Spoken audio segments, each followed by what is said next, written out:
Next up, we have Lupo Lights. It's an Italian company, and representing Lupo is Pete Challinger, who's been a lighting professional and been a Digital Cinema Society member for quite some time. But Lupo Lights is a brand new sponsor of DCS, so take it away, please.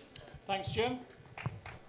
Thank you, gentlemen and ladies. I'm going to talk a little bit about Lupo. I actually threw this PowerPoint presentation together very late on Thursday night when PG&E decided that we could perhaps have an hour of power for the day, having been dead since 5 in the morning.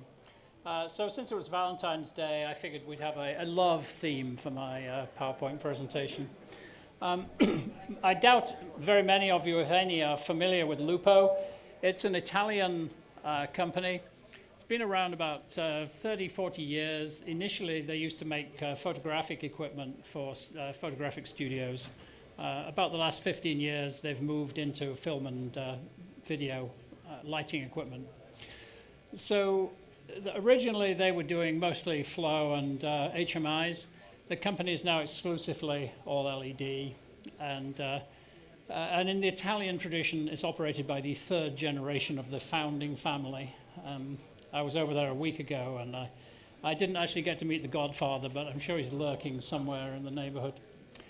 The company is based just outside Turin in northern Italy, which is actually quite important because that part of Italy has a massive number of small subcontract companies of very high-tech engineering. It's where Ferrari used to design a lot of their cars. It's where Fiat used to build most of their cars. So there's a lot of useful companies that you can lean on to get cost-effective manufacturing done in a way that you can control locally instead of having to farm it out to China. So they cost more than going to China, but you have a lot more control. As it says on the slide, we're dedicated to quality, reliability, customer support. So what's interesting about Lupo? When I went to the factory, 3 things struck me: design, materials, and manufacturing. So the thing that struck me about the design was actually not necessarily what it looked like from the outside, but how it was built internally. And I was quite surprised and impressed to find the level of sophistication in the internal structure. So for instance, the new panel here, I'll talk about in a moment, that entire thing is on 3 boards inside. So it's very easy to build quickly. It's very easy to maintain, and because it's very simple in the way it's put together, it doesn't fail in the way that a lot of more complicated equipment does. So the second thing is materials. One of the things somebody was criticizing me about when I was showing them these a week or 2 ago, they were saying, well, your lights are all made out of plastic. And I said, yeah, that's correct technically. And they,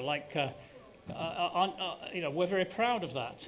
And the guy was a bit nonplussed, and I said, well, have you flown on an airplane recently? You know, it's like you get on a 787 Dreamliner, you're flying on a plastic airplane.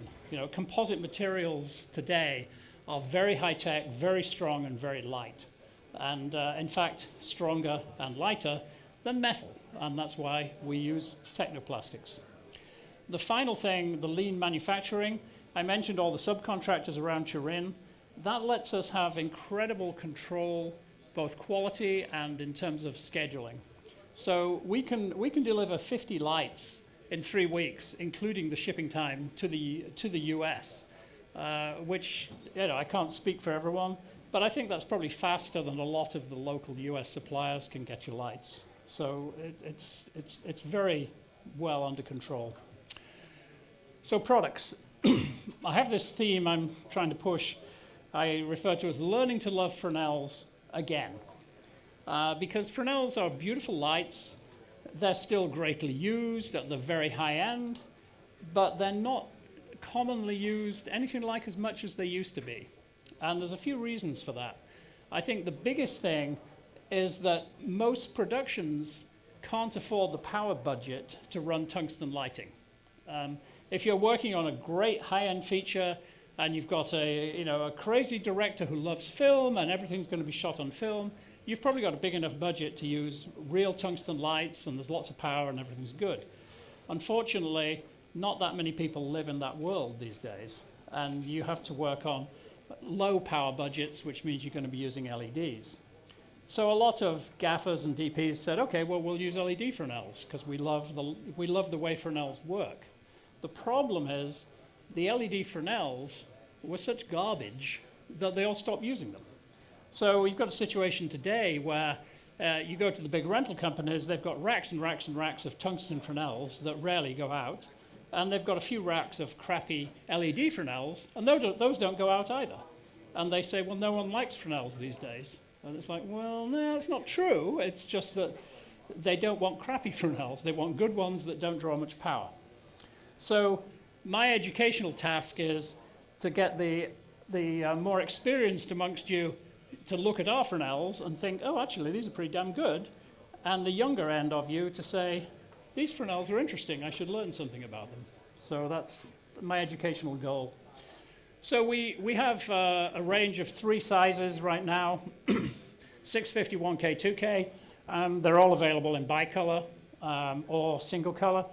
They'll all run on batteries, standard camera batteries. When I say 1K, 2K, etc., the thing about LED Fresnels is everyone's come to the expectation that if somebody shows you, say, a 2K Fresnel, you expect to get maybe 1K of light out of it, if you're lucky, maybe less. And so in our case, our 2K Fresnel is not quite as bright as an array traditional 2K tungsten, but it's about 90%. It's very close. So you actually get the punch that you expect out of these lights, and that's been a big disappointment for a lot of people using other LED Fresnels on the market. Obviously, beam angle edges, everything's got to be good, color's got to be good, price has got to be sensible. So we have all those things. And so originally, I was planning on showing you this running on batteries, except that unfortunately, the lights made it over from Italy with no problem, but some people at the airline didn't want to send the batteries. So, but the way I'm showing this here, we have these lovely fashionable Italian bags which are hanging down. So basically these little bags that hang off the yoke are for putting in V-mount or gold mount batteries, and the 2K light actually needs 2 batteries to run because it takes a fair bit of power. But you can put 2 standard camera batteries in here. You can run this 2K light for an hour with no wires attached, basically. And that level of flexibility is pretty unusual and really fun. Okay, let's switch gears to panels, and particularly RGBW color mixing panels. Obviously, this area has become very popular over the last few years. There's a certain German company does quite well in the market, I've heard rumor. And you know, they have their attractions, and they've certainly sold massive numbers of them. I think as an effects light, an RGB panel is clearly a great idea. If you're using it for white light on the talent, that's more questionable. Some people are willing to do it, others not so much. A DP in the Bay Area who I greatly admire because he's politically incorrect and has a great sense of humor, he made the comment on the CML one time that he would never consider using a sky panel on the talent's flesh because the kind of movies he shoots don't usually feature the undead, was his comment. And that kind of sums up some of the issues. But we're talking relatively subtle things in terms of the way the whites look, the way the saturated colors look. We think we're better, but it's all in your eye, not in ours. The things that are not subtle is the weight and the cost, because traditional RGBW panels in this form factor, weigh a ton. This light weighs 20 pounds. You can hold it in one hand, no problem at all. So it's much easier to slap around. Obviously, the grips will like it a lot more. It means it can go on an arm without worrying about the arm breaking and killing somebody. The other thing that's not so subtle is this is $2,600, which is radically different price point than some other things that are out there in the market. So clearly, there are people out there who love and want the known panel, but there's others who are going to say, okay, for the money, I'm going to go for this. So I suggest you take a look at it. The one thing I'd say with all of our stuff is we don't think that metering things is of that much value at the moment. As people have talked about earlier in the day, there are some issues. What matters is, what do these lights look like on the subjects you shoot through your camera? And so if any of you are interested in them, get in touch with me. We'll lend them to you. You need to actually shoot them for real to know what they're worth. So here's the panel. Like I said, $2,600, wonderful stuff. We also have a bicolor version of this with a lensed format, which is also very affordable. But the big thing about that is it's got a lot of output. It's a 2x1 panel. It's got 70,000 lux at 3 feet, which is pretty damn bright for a little panel. So again, if you want to look at that, give me a shout. We'll help you out. Thank you so much, Pete. No problem, Jim. We won't